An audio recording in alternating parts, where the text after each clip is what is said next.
আমাদের বছরই শেষ রাত আসতেছে, মান তাশাব্বাহা বিকওমিন ফাহুয়া মিনহুম। আল্লাহর রাসূলের স্পষ্ট হাদিস, যে ব্যক্তি যেই কওমের সাথে, যেই গোত্রের সাথে, যেই জাতির সাথে সে মিশে গেল, সে কেমন যেন সেই জাতি সেই গোষ্ঠীর সাথে অন্তর্ভুক্ত হয়ে গেল। মান তাশাব্বাহা বিকওমিন, যে ব্যক্তি কোন গোত্রের সাথে মিলিত হলো, ফাহুয়া মিনহুম, সে তাদেরই। তাহলে এই আতশবাজি ফুটানো, ফটকা ফুটানো, বম ফুটানো, এই ফানুস উড়ানো, এই সমস্ত কিছু কালচার মুসলিমের উম্মতে মুহাম্মাদিয়ার নাকি পশ্চিমা কালচার। পশ্চিমা কালচার। যদি এই ফানুস ফুটানো এবং বোমবাজি, আতশবাজি ইত্যাদি ফুটানো যদি পশ্চিমা কালচার হয়, মুহাম্মাদির উম্মত যদি, উম্মতের আদর্শ যদি এটা না হয়, উম্মতে মুসলিমার আদর্শ যদি এটা না হয়, তাহলে আমি আর আপনি যদি পশ্চিমার কালচারের দিকে চলে যাই, তাহলে আমি আর আপনি ঈমানের ভিতর সংশয় আছে না নাই? একটাবার দিলকে জাগান যে আমি কোথায় চলে যাচ্ছি, আমি কোথায় চলে যাচ্ছি, আমার গন্তব্য কোথায়? কবি তো বলেছেন, यही हम सब मुसाफिर है वही आखिर ঠিকানা। আরে দুনিয়ার জিন্দেগিতে আমরা মুসাফির হিসেবে এসেছি, আমাদের আসল ঠিকানা তো পরকাল। कोई आगे रवाना है कोई पीछे रवाना। হয়তো তুমি দুদিন আগে যাবা, আমি দুদিন পরে যাব, আমি দুদিন আগে যাব, তুমি দুদিন পরে যাবা। এটাই তো দুনিয়ার নিয়তি, এটাই তো হচ্ছে, তো আর বেশি কিছু নয়। এজন্য ভাই, তাওবারও সুযোগ আছে। 31st নাইটে আমরা একটা রেকর্ড করে দেই, যে আমরা এই কালচার তো লিপ্ত হবই না, এটা আমরা দেখতেও বাইরে হব না আল্লাহর রহমতে।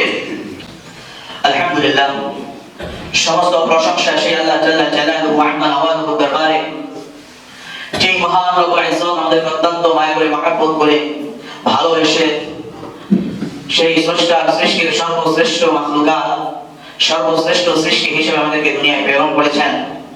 না চাইতে, বিনা দরখাস্তে, বিনা আবদারে আকাই নামদার তাজদার মদিনা সরকারে দু আলম জনাব মুহাম্মদুর রাসূলুল্লাহ সাল্লাল্লাহু আলাইহি ওয়াসাল্লামের উম্মত করেছেন এবং দুনিয়ার ফিতনা, ফাসাদ, ফাহিশা, অশ্লীলতা, সমস্ত প্রকার দুনিয়াবিমুখী ব্যস্ততা থেকে আল্লাহ রাব্বুল আলামিন আমাদেরকে বিরত করে ইয়াউমুল জুমআ একত্রিত হওয়ার দিবসে তার ঘর মসজিদে এসে বসার মতো তৌফিক নসিব করেছেন।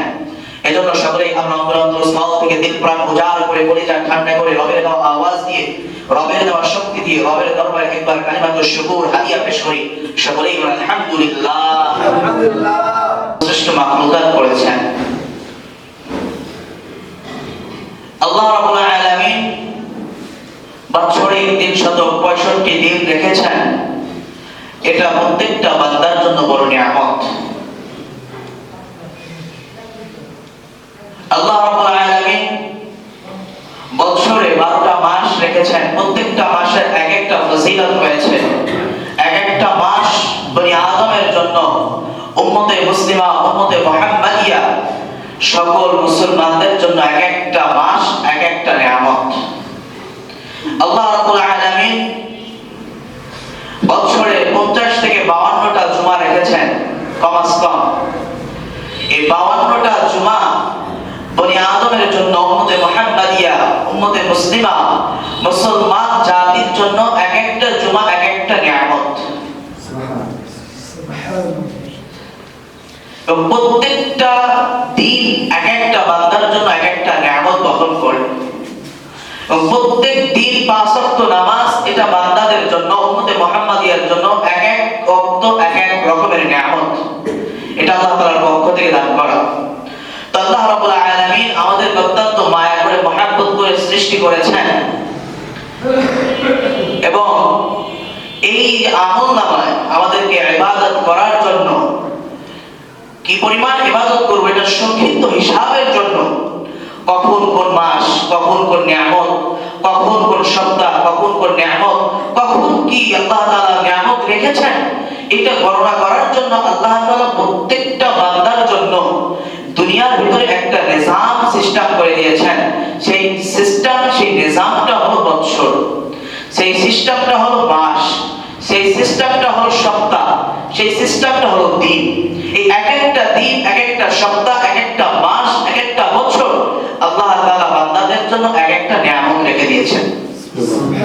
বান্দা যেন এটা হিসাব করতে পারে, হিসাব করে যেন মিলিয়ে নিতে পারে যে এই দিন কোন আমলটা করব, এই দিন কোন আমলটা করব, এই সপ্তাহে কোন আমলটা করব, এই মাসে কোন মাস, এই মাসের ফজিলত কি, এই ফজিলত অনুযায়ী কি আমল করা প্রয়োজন, এই বছরের গোটা বছরে কোন মাসে কি ফজিলত রয়েছে, কখন রমজান মাস আসলো, কখন শবে বরাত আসলো, কখন শবে কদর আসলো, কখন জুমা আসলো, এমন জুমা আসলো, এত নিয়ামতপূর্ণ নামাজ সালাতুল জুমা আসবে, এটা বান্দা যেন হিসাব করতে পারে।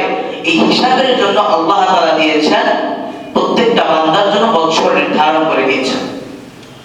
তাহলে বোঝা যাচ্ছে এই 365 দিনের যে বছর, এই বছর আমাদের জন্য আল্লাহ তাআলার পক্ষ থেকে ইবাদতের জন্য অত্যন্ত বড় একটা নিয়ামত। ঠিক তেমনি ভাবে আমাদের মাঝখান থেকে ইংরেজি বর্ষ হিসেবে 2025 সাল আমাদের মাঝ থেকে বিদায় নেওয়ার একদম নিকট ধারণাতে চলে গিয়েছে। আজকে মাসের 26 তারিখ, আর 5 দিন আছে 31 মাস। এই 5 দিন পরে আবার নতুন বছর আমাদের মাঝে শুরু হবে, 2026 সাল আসবে। তো 2025 সাল এটা আমাদের জন্য ইবাদতের অত্যন্ত বড় নিয়ামত ছিল, এটা আমাদের জন্য অত্যন্ত বড় পাওনা ছিল, এটা আমাদের জন্য অত্যন্ত কল্যাণকরময় একটা বছর ছিল,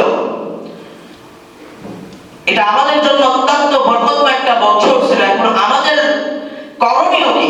আমাদের করণীয় এখন এটাই দাঁড়াবে, 2025 সালের জানুয়ারির 1 তারিখ থেকে নিয়ে এই ডিসেম্বর মাস শেষে হওয়ার ধার প্রান্তে চলে গিয়েছে, এই গোটা 365 দিন একটা গোটা পুরো বছরে আমি আমার ইবাদতকে কিভাবে সাজিয়েছি, আমি আমার সালাতগুলো কিভাবে আদায় করেছি, আমার কোন দিনের সালাতটা কাজা হয়েছে, কোন দিনের সালাতটা আমি ঠিকমতো আদায় করতে পারি নাই, জামাতে এসেছি কিন্তু আমি মাসবুক হয়েছি।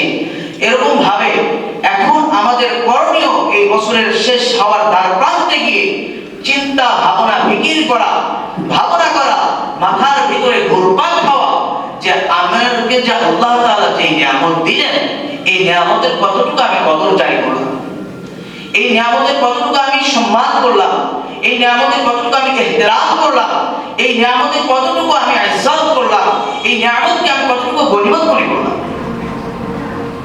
এখন আমাদের হিসাব এভাবে করতে হবে, শবে বরাত নফল একটি রাত্রি ছিল, সেই রাত্রি থেকে আমরা আমাদের গুনাহকে মিটিয়ে নিতে পেরেছি কিনা।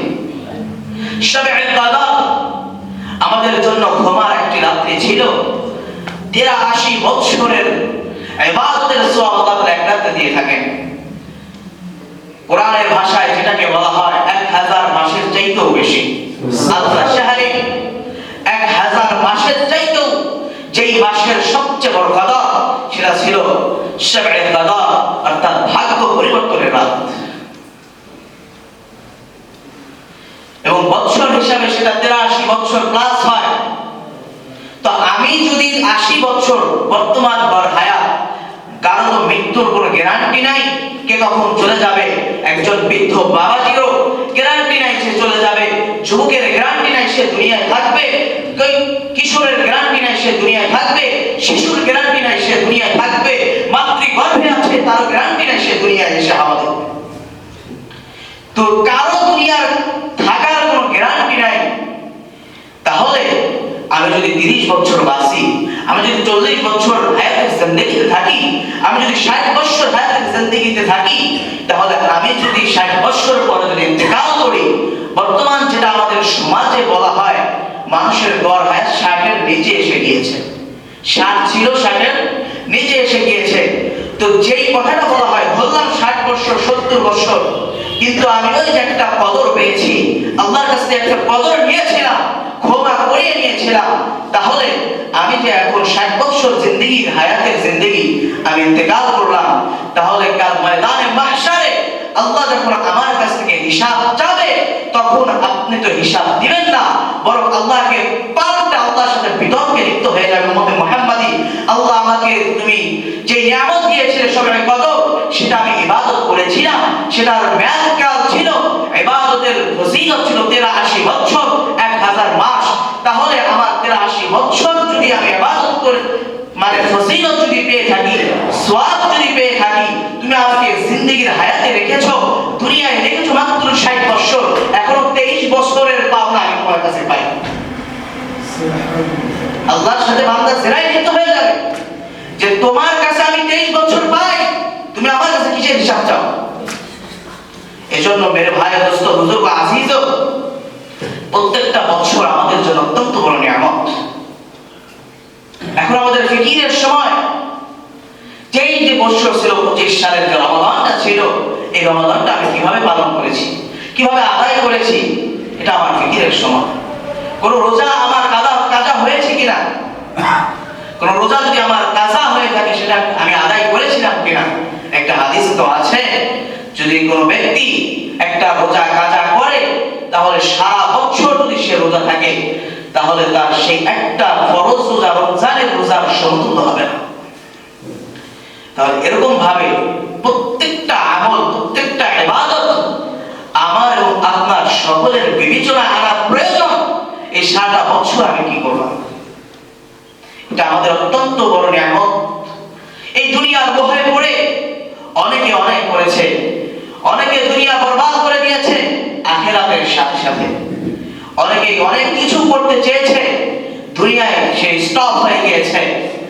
এরকম ভাবে দুনিয়ায় আপনি যত বড় দুনিয়াদার দেখবেন, মেরে ভাই, দোস্ত, বুজুর্গ, আজিজ, মুরব্বিয়ানে কিরাম, আপনি কোন দুনিয়াবিকে এটা জিজ্ঞাসা করে পাবেন না সে সুখী আছে।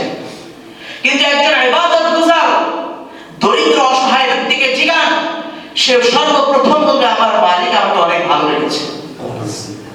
সে কথাটা এরকম ভাবে শুরু করবে, আলহামদুলিল্লাহ আল্লাহ অনেক ভালো রেখেছে। আর যে দুনিয়াদারি আছে তাকে জিজ্ঞান, সে বলবে আল্লাহ আমাকে ভালো রাখে নাই।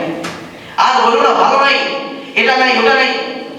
এই যে দুনিয়া, এটা এত অর্জন করা সত্ত্বেও, এত পাওয়ার সত্ত্বেও, দুনিয়া পুরা দুনিয়া হাতের মুঠে থাকা সত্ত্বেও, গোটা দেশ ও জাতি একটা মানুষের হাতের মুষ্টির ভিতরে থাকা সত্ত্বেও, গোটা মানব জাতি একটা মুষ্টির ভিতরে আবদ্ধ থাকা সত্ত্বেও, একটা নিয়ম শৃঙ্খলার ভিতরে আবদ্ধ থাকা সত্ত্বেও, সে বলতেছে আমি ভালো নাই, আল্লাহ আমাকে ভালো রাখেন নাই। ভালো থাকবে কিভাবে? এটা তো স্বয়ং আল্লাহর ঘোষণা যে তুমি যেই দুনিয়ায় বসবাস করতেছো, এই দুনিয়া সামান্য ভোগ্য সামগ্রী ছাড়া কিছুই নয়। আল্লাহ তো সূরার ভিতরে বলেছেন, আমাল হায়াতুদ দুনিয়া ইল্লা লাহু ওয়া লাইব। যে দুনিয়া, এই যে দুনিয়া যে দেখতেছেন, এই মাত্র খেলনার একটা জায়গা। এই দুনিয়ায় আপনি ইবাদত ছাড়া যদি আপনি দুনিয়াকে অর্জন করেন, লাহু ওয়া লাইব, এই দুনিয়াটা সামান্য একটা ভোগের বিষয়। এই দুনিয়ায় আপনি সামান্য ভোগ সামগ্রী ছাড়া কিছুই পাবেন না। এজন্য স্বয়ং আল্লাহর ঘোষণা, আল্লাহকে চ্যালেঞ্জ ছুড়ে দিয়ে, আপনি যদি চান আমি আল্লাহর সাথে চ্যালেঞ্জ ছুড়ে দিয়ে দুনিয়া অর্জন করে, গোটা দুনিয়াকে আমি মুষ্টিবদ্ধ করে, গোটা দুনিয়াকে আমার হাতের আওতায় এনে, গোটা দুনিয়াকে আমার এক ইশারায় নাড়িয়ে, গোটা দুনিয়াকে আমার চোখের পলকে ওঠা আর বসিয়ে আমি সুখী থাকবো, পশ্চিমকালে ওয়াল্লাহি বিল্লাহি তাল্লাহি তুমি সুখী হতে পারবা না। কারণ ঘোষণা মালিকের।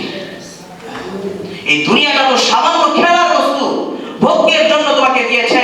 তুমি ইবাদত করবা, তোমার খাবারের প্রয়োজন আছে। তুমি ইবাদত করবা, তোমার বিশ্রামের প্রয়োজন আছে। তুমি ইবাদত করবা, তোমার সুন্দর জায়গার প্রয়োজন আছে। তুমি ইবাদত করবা, ইবাদতের জন্য একটা ঘরের প্রয়োজন আছে। তুমি ইবাদত করবা, তোমার জন্য একটা স্পেস প্রয়োজন রয়েছে। এই সমস্ত ইবাদতের জন্য আল্লাহ তাআলা তোমাকে তোমার খাবার দিয়েছেন। এই সমস্ত ইবাদতের জন্য আল্লাহ তোমাকে দুনিয়ায় জায়গার ব্যবস্থা করেছেন। এই সমস্ত ইবাদতের জন্য দুনিয়ায় আল্লাহ তোমাকে ঘরের ব্যবস্থা করে দিয়েছেন। এই সমস্ত ইবাদতের জন্য আল্লাহ তাআলা দুনিয়ায় তোমাকে অট্টালিকা দিয়েছেন।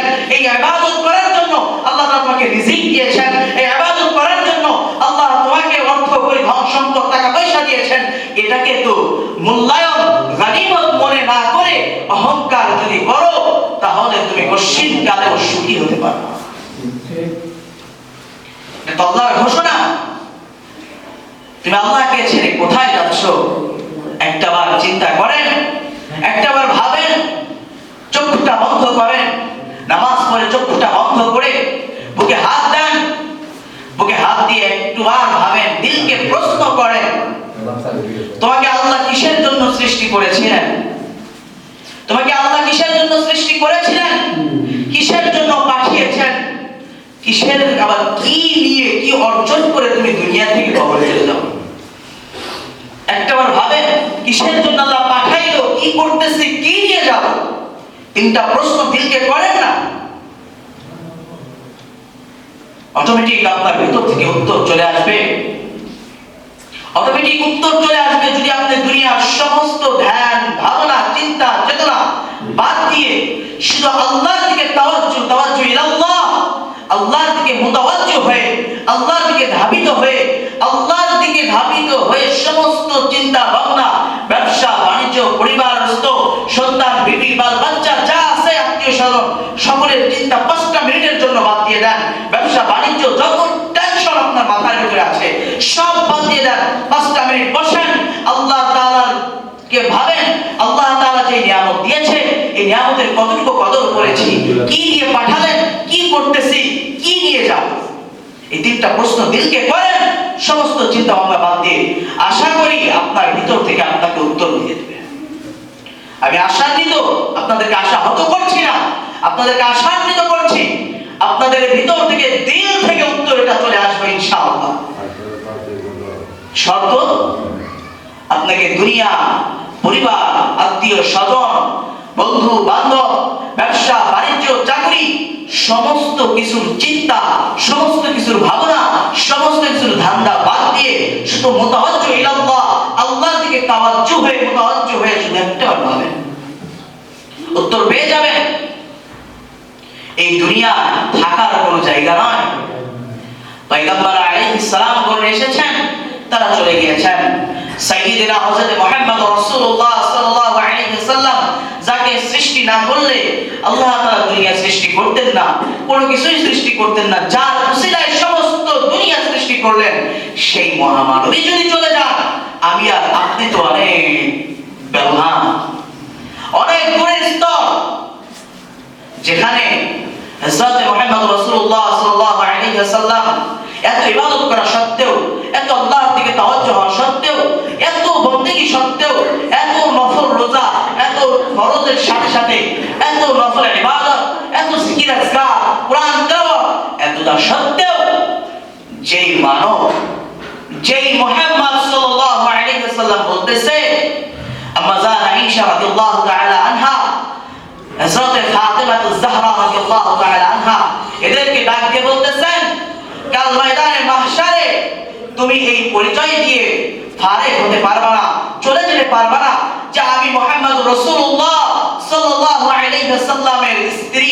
তুমি এই পরিচয় দিতে পারবা না আমি মুহাম্মদ রাসূলুল্লাহ সাল্লাল্লাহু আলাইহি ওয়াসাল্লামের নাতি। তুমি এই পরিচয় দিতে পারবা না আমি মুহাম্মদ রাসূলুল্লাহ সাল্লাল্লাহু আলাইহি ওয়াসাল্লামের জামাতা। তুমি এই পরিচয় দিয়ে পার হতে পারবা না আমি মুহাম্মদ রাসূলুল্লাহ সাল্লাল্লাহু আলাইহি ওয়াসাল্লামের অত্যন্ত পরিচয়ের টুকরা আমি ফাতেমা। এই পরিচয় দিয়ে তুমি কাল ময়দানে মাহশারে আল্লাহর কাছ থেকে পার হতে পারবা না। এমনকি আমি মুহাম্মদ রাসূলুল্লাহ সাল্লাল্লাহু আলাইহি ওয়াসাল্লাম যদি চাই বিনা হিসাব দিয়ে, বিনা হিসাবে না দিয়ে, আল্লাহর কোন রহমত, দয়া, ভরসা ছাড়া শুধু আমার এই জিন্দেগি 63 বছরের জিন্দেগির আমল দিয়ে আমি জান্নাতে যাব, আমি মুহাম্মাদেরও জান্নাতে যাওয়া সম্ভব নয়। তাহলে যেই মহামানবকে সৃষ্টি না করলে আল্লাহ কিছুই সৃষ্টি করতেন না, কোন জাতি সৃষ্টি করতেন না, কোন মানব সৃষ্টি করতেন না, কোন গাছপালা কিছুই সৃষ্টি করতেন না, যার ওসিলায় সমগ্র দুনিয়া, যার ইবাদতের সামনে কারো ইবাদতকে সমকক্ষ হিসেবে দাঁড় করানো সম্ভব নয়, যার ইবাদত করতে করতে গোড়ালি ফুলে যাইত, যার ইবাদত করতে করতে গোড়ালি ফেটে রক্ত বাহির হইত, সেই মানুষ, সেই ইবাদত পূজার সেই একজন আবেদ মুহাম্মদ রাসূলুল্লাহ সাল্লাল্লাহু আলাইহি ওয়াসাল্লাম যদি এটা বলে আমি হিসাব দিয়ে আল্লাহর জান্নাতে যাইতে পারবো না, তাহলে আমার আর আপনার ইবাদত কোথায়? একটাবার কি চিন্তা করেছি? দুনিয়ার মোহে তো পড়ে গেছি। কারণ ছিল কারণ তো অর্থ করি সম্পদ কম কামাই নাই, কম অর্জন করেন নাই। তার ধন ভান্ডার ছিল, কিতাবের ভিতরে পাওয়া যায় 40টা ধন ভান্ডার ছিল। তার 40টা ধন ভান্ডার ছিল। আমার আর আপনার মতো ব্যাংক আর ক্যাশ না, ভান্ডার। ভান্ডার যাকে বলা হয়, এক একটা ভান্ডার এক একটা রুমের সমান, এক একটা ঘরের সমান, এক একটা এলাকার সমান, এরকম 40টা ভান্ডার ছিল তার। শুধু স্বর্ণ পুরা বোঝায়, শুধু স্বর্ণ আর স্বর্ণ, হীরা জহরাত মণি মুক্তা, এত অর্জন করা সত্ত্বেও সে কারণকে যদি আল্লাহ ধ্বংস করতে পারেন, আমি আর আপনি আমার আর আপনার সম্পত্তি কিসের বড়াই? আমার আর আপনার সম্পত্তি দেখিয়ে দুনিয়ায় হাঁটাও দেখানো কে অধিকার আপনাকে দিয়েছে?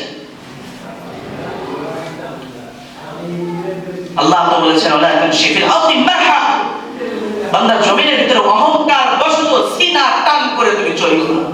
জমিন আমার, অহংকার করে সিনা টান করতে হলে একবার ভেবে নিও, অহংকার আমার চাদর, আমার চাদর নিয়ে তুমি যদি বান্দা হয়ে স্রষ্টার চাদর নিয়ে যদি টানা হেসরা করো, তোমার অবস্থাও কারণের চাইতে ভালো হবে, আশা করো না।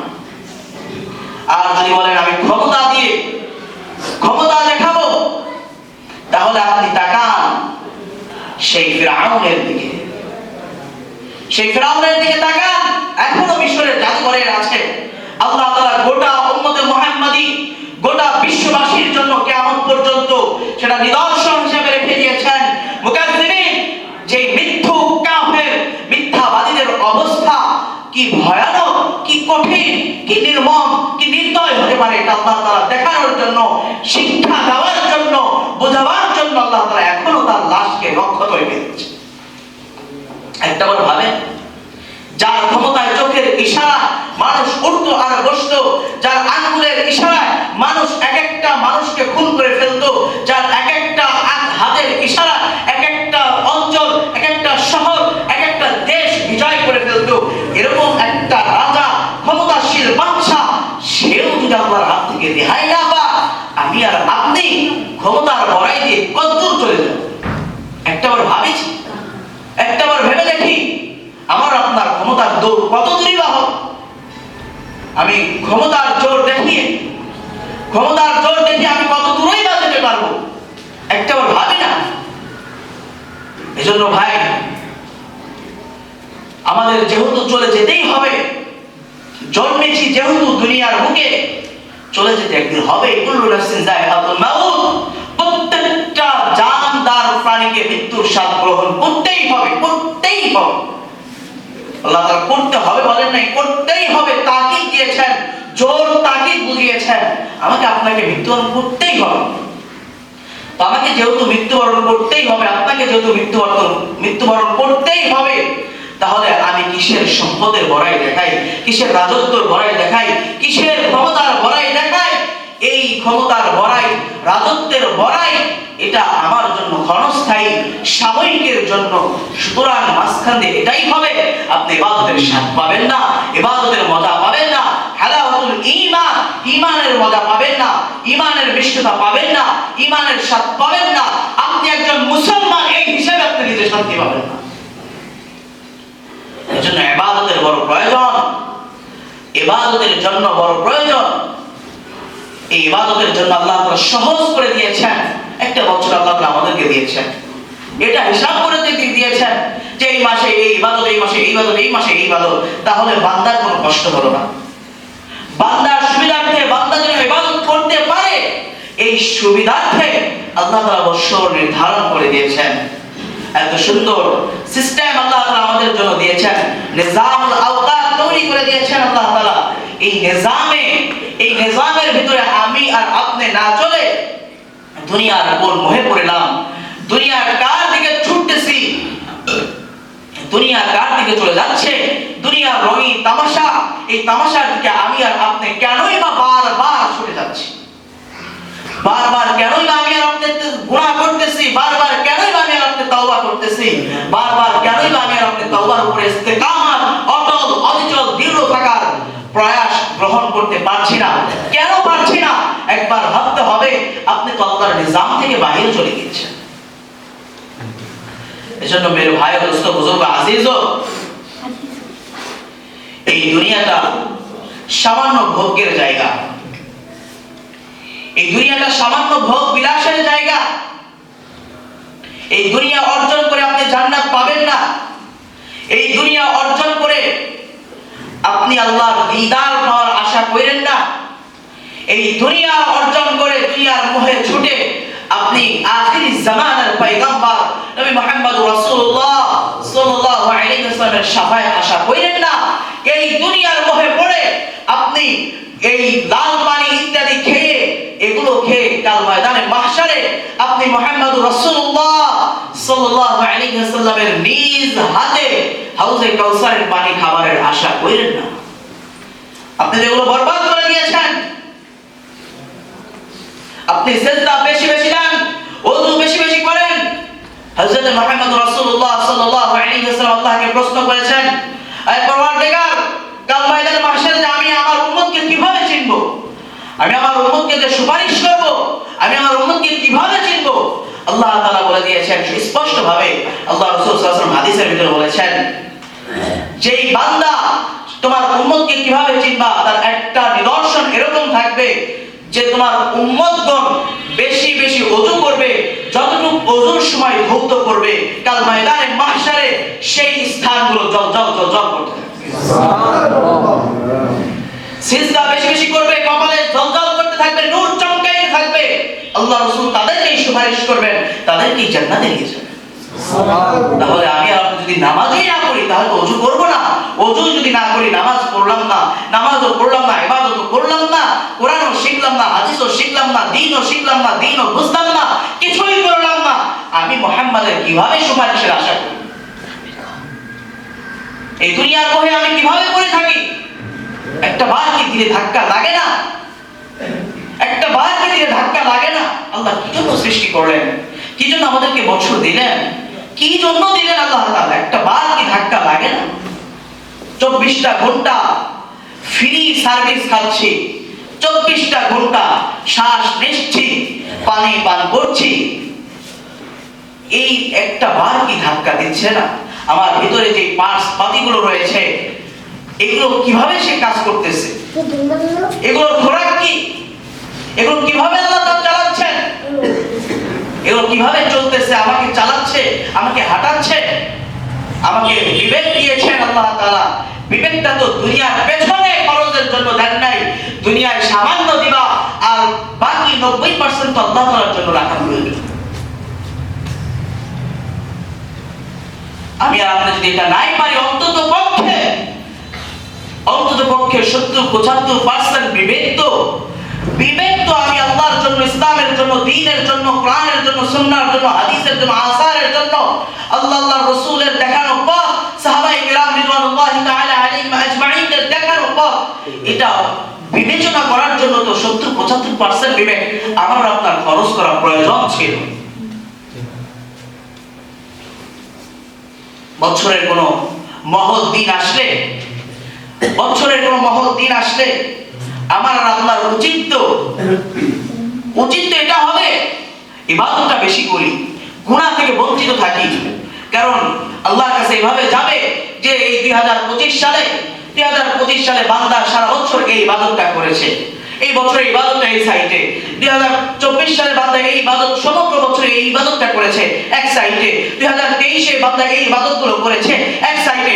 এভাবে যদি আল্লাহ তাআলা বন্টন করে রাখে, তাহলে আমি আর আপনি একবার বিবেকটা খাটাই, 2025 সাল আমাদের মাঝ থেকে বিদায় নিয়ে চলে যাচ্ছে, আমি আর আপনি কি ইবাদতটা করলাম, আল্লাহ তাআলা কি আমার জন্য রেখে দিবেন? অথচ 31শে ডিসেম্বর রাতে আমরা বাজি ফুটাই, ফটকা ফুটাই, আনন্দ করি, উল্লাস করি। আরে এটা তো কোনো মুসলমানের কালচার হতে পারে না, এটা তো ইহুদির কালচার। ঠিক। আজকে মুসলমান ভুলে গিয়েছে তাদের সভ্যতা, আজকে উম্মতে মুসলিমা ভুলে গিয়েছে তাদের আদর্শ, আজকে গোটা মুসলমান জাতি ভুলে গিয়েছে আল্লাহর রাসূলের পথ প্রদর্শন, গোটা উম্মতে মুসলিমা আজকে ভুলে গিয়েছে সাহাবায়ে কেরামের করণীয় আমলগুলো। আজকে গোটা উম্মতে মুহাম্মাদিয়া আল্লাহর রাসূলের যেই আদর্শ রেখে যাওয়া, সেই আদর্শকে শ্রীঘাত করেছে, শ্রীঘাত করে আজকে মুসলমান উম্মতে মুহাম্মাদিয়া, উম্মতে মুসলিমা তারা আজকে পশ্চিমা স্বভাবে লিপ্ত হয়ে গিয়েছে। ও ভাই, একবার যদি তাকান, একবার যদি তাকান, আমেরিকা, ইউরোপ কান্ট্রিগুলো, এই দেশগুলো এত ধনাঢ্য হইল কিভাবে, টাকা অর্জন করলো কিভাবে, সম্পদ অর্জন করলো কিভাবে? আপনি যদি তাকান, আপনি ইতিহাস পড়েন, ইতিহাস সাক্ষী এই ইউরোপ উন্নত হওয়ার পেছনে, আমেরিকা উন্নত হওয়ার পেছনে, যুক্তরাষ্ট্র উন্নত হওয়ার পেছনে সবচেয়ে বড় অবদান ছিল উম্মতে মুহাম্মাদিয়া। ঠিক। আর তারা আজকে বর্তমান সময়ে উম্মতে মুহাম্মাদিয়া মুসলমান জাতিকে গোলামের ন্যায় ব্যবহার করতেছে। একটু কি লজ্জা হয় না? একটু কি বিবেক বোধ না দেয় না? কাদের পেছনে ছুটতেছি? যারা আমাদেরকে গোলাম বানিয়েছে তাদের পেছনে কেন দৌড়াচ্ছি? যারা টাকার গরম দেখায়, টাকাটা আসলো কোথা থেকে? যারা ক্ষমতার বড়াই দেখায়, ক্ষমতাটা আসলো কোথা থেকে? একবার কি ভেবেছেন? একবার কি ইতিহাসের দিকে তাকিয়েছেন? না তাকিয়ে, না ভেবে, না চিন্তা করে আপনি কেন তাদের দিকে ছুটলেন? অথচ বড় বড় কথা বলেন। আজকে উম্মতে মুহাম্মাদি আলেম সমাজকে বড় আঘাত করে কথা বলে। মৌলবীরা আর স্ট্যাটাসে কি বোঝে? মৌলবীরা আর স্মার্ট কি বোঝে? আরে ভাই, স্মার্ট তো তোমার স্মার্টনেস তো এটা ছিল না তুমি দাড়ি কাটবা, তোমার স্মার্টনেস তো এটা ছিল না তুমি প্যান্ট টাইট শার্ট আরো সাথে পোশাক পরবা, তোমার স্মার্টনেস তো এটা ছিল না তুমি তোমার বোনদেরকে মাদেরকে বাইরে বের করে দিবা, তোমার স্মার্টনেস তো এটা ছিল না তুমি তোমার বোনদেরকে মেয়েদেরকে অর্ধাঙ্গিনী করে বাহির থেকে বাড়ি থেকে বাইরে ঘোরার জন্য দিবা। এটা তো ইসলাম শেখায় নাই। এটা তো একজন নারী স্মার্ট হতে পারে না, একজন বাবা স্মার্ট হতে পারে না, একজন যুবক স্মার্ট হতে পারে না, একজন ভাই হিসাবে স্মার্ট হতে পারে না। সুতরাং তুমি যে সভ্যতার পেছনে ছুটতেছো, এটা কোনো সভ্যতা নয়, এটা কোনো স্মার্টনেস নয়, এটা কোনো স্ট্যাটাস নয়, বরং এটা তোমার জাহান্নামের সর্বোচ্চ পথ। তুমি কেন তাদের দিকে ছুটছো? তুমি কেন তুমি 31st নাইটে তুমি ইবাদত করো, সাজদায় লুটিয়ে পড়ো? জানতো আমি 25 সালে আমি ইবাদত করতে পারি নাই, যথাসাধ্য তোমার ইবাদত করতে পারি নাই, আমি সঠিকভাবে নামাজ আদায় করতে পারি নাই, আমি সঠিকভাবে রোজাটা আদায় করতে পারি নাই, আমি সবে কদরটা আদায় করতে পারি নাই, তুমি না সাজদায় পড়ে এটা বলবা? তুমি 31st নাইটে তুমি বোমা বাজাও, তুমি বিভিন্ন কালচার তুমি লিপ্ত হয়ে যাও, তুমি মেয়েদেরকে অর্ধাঙ্গিনী পোশাক পরাও, স্ত্রীদেরকে অর্ধাঙ্গিনী পোশাক পরাও, ছোটখাটো পোশাক পরিয়ে তাদেরকে তুমি মানুষের সামনে প্রেজেন্টেশন করো, উপস্থিত করো, তোমার একটা বারো বিবেক নাড়া যায় না? ওহে উম্মতে মুহাম্মাদি, দুনিয়ায় কিসের জন্য এসেছো? দুনিয়ায় কি শুধু তাদের পেছনে ছোটার জন্য এসেছো? হায়, দিলকে একবার নাড়া দেন, একবার বিবেককে ধাক্কা দেন। আমি কোথায় আছি, কি করতেছি? আল্লাহ কি এটার জন্য পাঠিয়েছেন আমি আমার বোনকে অর্ধাঙ্গিনী করব? চামড়ার মোজা পরে, হয়তো আপনারা নাও চিনতে পারেন, আলেম ওলামা এখন পরে থাকেন, বিভিন্ন বড় বড় সফরে যান তারা, এই জন্য ওটা ব্যবহার করেন। সেটা পরে সফর অবস্থায় 3 দিন থাকা যায়। অজু করার সময় খুলতে হয়, অজু করে পড়তে হয়, এরপরে 3 দিন না খুললে চলে যদি সে সফরে থাকে। আর যদি বাড়িতেই থাকে তাহলে 24 ঘন্টা পরে থাকতে পারে। এটা হলো শরিয়া মাসআলা। তো এই আলী রাদিয়াল্লাহু আনহু বলতেছেন, মোজা তো মাসাই করতে হয়, ওজুর সময় মোজা না করলে সেটা মাসাই করতে হয়, চামড়ার মোজা, কাপড়ের মোজা না। তো মাসাইটা কোথায় করতে হয়? উপরে করতে হয়। তো আলী রাদিয়াল্লাহু আনহু বলতেছেন, ইসলাম যদি যুক্তি আর আবেগ দিয়ে হইতো তাহলে সেই চামড়ার মোজার উপরে মাসাই করা না, মাসাই নিচে করা লাগবে। কারণ ময়লা উপরে পড়ে না, ময়লা কোথায় লাগে? নিচে লাগে। কিন্তু মাসাই আমরা কোথায় করি? শরিয়া হুকুম কোথায়? আল্লাহ রাসূল শিখিয়েছেন কোথায়? পায়ের উপরে। তো ইসলাম যদি আবেগ আর যুক্তি দিয়ে চলতো তাহলে মোজার উপরে নয়, পায়ের তলায় মাসাই করা হতো। এজন্য ভাই, আপনি যতই যুক্তি দাঁড় করান, ইসলামের কাছে কোনো যুক্তি মেটার হবে না, কোনো যুক্তি সেটা আপনি থাকবে না। আপনি যেটাই দাঁড় করান না কেন, আপনি যেটাই বোঝান, আপনি 6কে 9 বোঝান, 9কে 6 বোঝান, কোনোটাই আমাকে বুঝাইতে পারবেন না। কারণ ইসলাম যুক্তিকে কখনো গ্রহণ করে না। যুক্তি দিয়ে যদি সব চলতো, সঠিক যুক্তি দিয়েও যদি সব চলতো, তাহলে আযাজিল অভিশপ্ত ইবলিস শয়তান হইতো না। আযাজিল সাইয়্যিদুল মালায়েকা, ফেরেশতাদের সর্দার ছিল, সে সর্দারই থাকতো, সে কখনো শয়তান হয়ে যেত না। কারণ তার যুক্তি ছিল, আল্লাহ তুমি যাদেরকে সিজদা দিতে বলতেছো, আগুন তো মাটির তৈরি, আমি তো আগুনের তৈরি। আগুন যখন জ্বালানো হয় আগুন নিচ দিকে জ্বলে না উপর দিকে ওঠে? কথা বলেন, উপর দিকে ওঠে। আরো যদি একটু পেট্রোল কেরোসিন ঢেলে দেওয়া হয় নিচে যাবে, আরো নিচে যাবে, আরো উপরে উঠবে। আর মাটি যত জোরে আপনি উপর দিকে ছুঁড়ে মারেন সেটা কি উপরে যাবে নাকি উপরে গিয়ে আবার ব্যাক করবে? আবার ব্যাক করবে। এই যুক্তিটা কে দিয়েছে? আজাজিল ছিল তার নাম, অর্থাৎ অভিশপ্ত ইবলিস শয়তান। সে আল্লাহকে যুক্তি দিচ্ছে, আল্লাহ আমাকে তো বানাইছো আগুন দিয়া, আদমরে বানাইছো মাটি দিয়া, তো আগুন হয় মাটি কিভাবে সেজদা করি? আমি তো জ্বালাইলে উপর দিকে যাব, আদমরে ঢেল দিলে তো উপর থেকে আবার নিচে আসবে, উপর দিকে যাইতে পারবে না। তাহলে আমি তো পথ তো আমার উপরে। আবার সাইয়্যিদুল মালায়েকা, সমস্ত ফেরেশতাদের আমি সর্দার, মুআল্লিমুল মালায়েকা, সমস্ত ফেরেশতাদের আমি শিক্ষক, ওস্তাদ। এত বড় উপরে পথ থাকা সত্ত্বেও কি আমি আদমের সেজদা দিতে পারি? যুক্তি কি খারাপ দিছে না ভালো দিছে? কথা বলে, যুক্তি ভালো দিছে না খারাপ দিছে? যুক্তি সম্মতই হয়েছে, কিন্তু আল্লাহ তাআলা বলেছেন কি, তুমি আমার হুকুমের বরখেলাপ করেছো, আমার হুকুমকে অমান্য করেছো, সুতরাং তুমি আমার জান্নাতে থাকার অধিকার রাখো না, তুমি সাইয়্যিদুল মালায়েকা হওয়ার অধিকার রাখো না, তুমি মুআল্লিমুল মালায়েকা হওয়ার অধিকার রাখো না, তুমি চলে যাও ভবিষ্যতে শয়তান। এই শয়তান যে শয়তান হবে এটা সে নিজেই করেছিল। কিভাবে? আল্লাহ আরশে একটা লেখা ছিল, আল্লাহ তাআলা শয়তানকে বলতেছে, আজাজিল তুমি লেখাটা পড়ো, কি লেখা আছে? তো সে বলতেছে, যদি কোন স্রষ্টার কোন হুকুম, আল্লাহ পাকের কোন হুকুম, একটা হুকুমকে যদি সে অমান্য করে বসে তাহলে তাকে অভিশপ্ত ইবলিস শয়তান হিসাবে ঘোষণা দিতে হবে। এটা কে পড়াইছে? আল্লাহ পড়াইছে। কারে যা পড়াইছে? আজাজিল অর্থাৎ শয়তানকে দিয়ে পড়াইছে।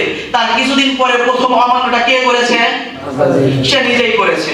তো ভাই, এই দুনিয়ার জিন্দেগি কিছু না ভাই। দুনিয়ার জিন্দেগি ছেড়ে যান। 31st নাইট, আমাদের বৎসরিক শেষ রাত আসতেছে। মান তাশাব্বাহা বিকওমিন ফাহুয়া মিনহুম। আল্লাহর রাসূলের স্পষ্ট হাদিস, যে ব্যক্তি যেই কওমের সাথে, যেই গোত্রের সাথে, যেই জাতির সাথে সে মিশে গেল, সে কেমন যেন সেই জাতি, সেই গোষ্ঠীর সাথে অন্তর্ভুক্ত হয়ে গেল। মান তাশাব্বাহা বিকওমিন, যে ব্যক্তি কোন গোত্রের সাথে মিলিত হলো, ফাহুয়া মিনহুম, সে তাদেরই। তাহলে এই আতশবাজি ফুটানো, ফটকা ফুটানো, বম ফুটানো, এই ফানুস পুরানো, এই সমস্ত কিছু কালচার মুসলিমের উম্মতে মুহাম্মাদিয়ার নাকি পশ্চিমা কালচার। যদি এই ফানুস ফুটানো এবং বোমবাজি, আতশবাজি ইত্যাদি ফুটানো যদি পশ্চিমা কালচার হয়, মুহাম্মাদের উম্মত যদি, উম্মতের আদর্শ যদি এটা না হয়, উম্মতে মুসলিমার আদর্শ যদি এটা না হয়, তাহলে আমি আর আপনি যদি পশ্চিমা কালচারের দিকে চলে যাই, তাহলে আমি আর আপনি ঈমানের ভিতর সংশয় আছে না নাই? একটা বার দিলকে জাগান, যা কোথায় চলে যাচ্ছি, আমি কোথায় চলে যাচ্ছি, আমার গন্তব্য কোথায়? কবি তো বলেছেন, यही हम सब मुसाफिर है वही आखिर ঠিকানা। আরে দুনিয়ার জিন্দেগিতে আমরা মুসাফির হিসেবে এসেছি, আমাদের আসল ঠিকানা তো পরকাল। कोई आगे रवाना है कोई पीछे रवाना। হয়তো তুমি দুই দিন আগে যাবা, আমি দুই দিন পরে যাব, আমি দুই দিন আগে যাব, তুমি দুই দিন পরে যাবা। এটাই তো দুনিয়ার নিয়তি, এটাই তো হচ্ছে, তো আর বেশি কিছু নয়। এজন্য ভাই, তাওবারও সুযোগ আছে।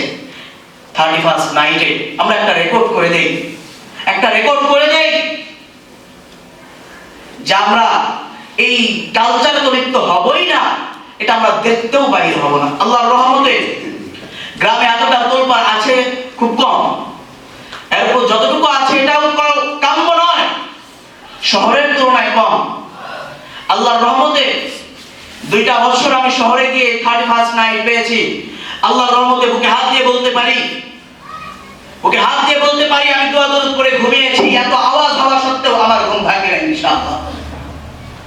ওস্তাদের একটা ডাক শোনার সাথে সাথে ঘুম ভেঙে যায়, কিন্তু 31st নাইটে এত আওয়াজ হওয়া সত্ত্বেও আমার ঘুম ভাঙে না ইনশাআল্লাহ। কারণ আল্লাহ তাআলার পক্ষ থেকে একটা, আমি মনে করি আমার জন্য বড় রহমত ছিল। আমি যদি সেটা দেখার জন্য বাহিরে যেতাম, কেমন যেন আমার মনে হচ্ছে আমার দিল সেটাকে মৌন সমর্থন করেছে। যেটা আমাকে মৌন সমর্থন করেছে, কয়েকদিন পরে সেটা আমাকে বাস্তবায়নের রূপে নিয়ে যেতে সক্ষমতা প্রকাশ করবে। সুতরাং ইহুদি কালচার, পশ্চিমা কালচারের মৌন সমর্থনেও আপনাকে লিপ্ত হওয়া যাবে না। কারণ আপনি যখন সেটা আস্তে আস্তে সেটা বাস্তবায়নের রূপ ধারণ করবে। এই জন্য মেরে বন্ধু, মেরে ভাই ও দোস্ত, বুজুর্গ আজিজ, করজোরে অনুরোধ, আপনারা একটা রেকর্ড করে দেন 31st নাইটে তারা তাদের বিজাতীয় সভ্যতা অনুযায়ী যা করার করুক, আপনি আপনার রবের সেজদায় লুটিয়ে পড়েন। আপনি আপনার সেজদায়, রবের সেজদায় লুটিয়ে পড়েন। আল্লাহকে বলেন, আল্লাহ সারাটা বছর তোমার নাফরমানি করেছি, শেষ দিন, শেষ বছরের শেষ দিন গোটা জাতি নাফরমানির ভিতরে লিপ্ত আছে। আমি তোমার বান্দা, ক্ষমার জন্য, ক্ষমা পাওয়ার জন্য, ক্ষমার আশায় তোমার কুদরতি পায়ে সেজদায় লুটিয়ে পড়েছি, আমাকে মাহরুম করিও না। এটা বলেন, ক্ষমার অপশন রয়েছে। আল্লাহ তাআলা কবি বলেন, রাহমাতে হাক্কা বাহানা মিজওয়া, আরে আল্লাহ তো বান্দাকে maaf করার জন্য বাহানা তালাশ করেন, বাহানা তালাশ করেন, কোথায় কোন বাহানা পাবে সেই বাহানা দিয়ে আল্লাহ তাআলা বান্দাকে maaf করে দেন। এজন্য ভাই, তওবার দরজা খোলা আছে। আমরা সকলেই 31st নাইটে এই বিজাতীয় সভ্যতা থেকে বঞ্চিত হয়ে